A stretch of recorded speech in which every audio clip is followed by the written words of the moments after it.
It's a sobering fact that the hidden power structure of international finance has exerted tremendous influence over public opinion in this country through its virtual control of higher education and major segments of mass communications. The human mind is like a computer. No matter how efficient it may be, its reliability is only as great as the information fed into it. If it is possible to control the input of the human mind, then no matter how intelligent a person may be, it's entirely possible to program what he will think. And yes, it's even possible to program people to laugh at the mere mention of the word conspiracy.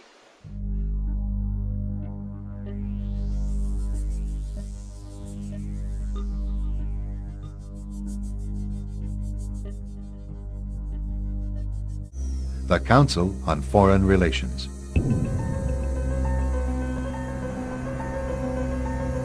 Today, the CFR maintains that its goal is to increase America's understanding of the world. However, the actual objective of this highly exclusive club is revealed by the rare admissions of the insiders themselves. In the early 60s, a Georgetown University professor collects information for a book favorable to the network of powerful men who founded the CFR. For 2 years, Professor Carroll Quigley is allowed to examine the confidential papers and secret records of this network. Quigley reveals that these men aim to create a world system of financial control in private hands, able to dominate the political system of each country and the economy of the world as a whole. In short, they seek total and quiet control of the entire world. And the CFR is their most visible conduit for carrying out that agenda. CFR members include America's wealthiest tycoons, as well as the highly placed elite in government, academic institutions, tax-exempt foundations, and the establishment media.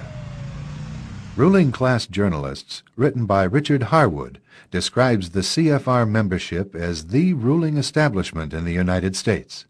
The Washington Post article boasted that news reporters who are CFR members do not merely analyze and interpret foreign policy for the United States, they help make it. Who are these policymakers? Many of their faces are familiar. NBC's Tom Brokaw, CBS's Dan Rather, ABC's Barbara Walters, Jim Lehrer of PBS, William F. Buckley of National Review, media mogul Rupert Murdoch, owner of the giant multifaceted News Corporation. These media heavyweights, and many others like them, are members of the CFR. Powerful corporations are also invited to become members. At the close of the 20th century, CFR influence presided over far-reaching consolidations of media control.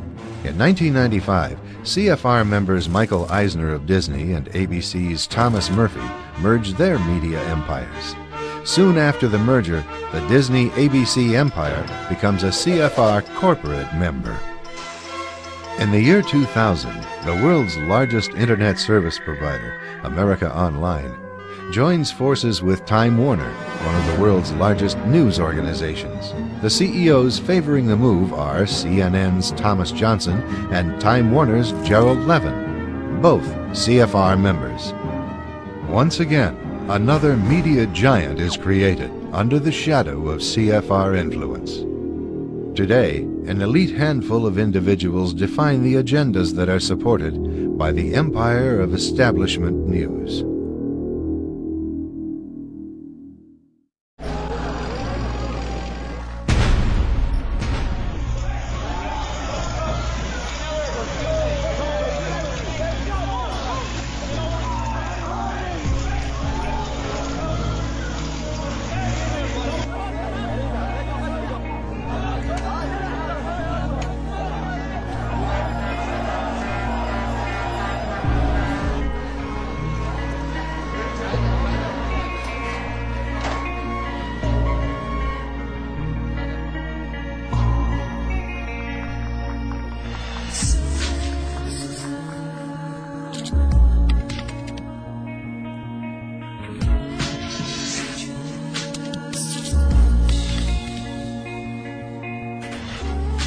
hijackers were instruments of evil. who died in vain. Behind them is a cult of evil, which seeks to harm the innocent and thrives on human suffering.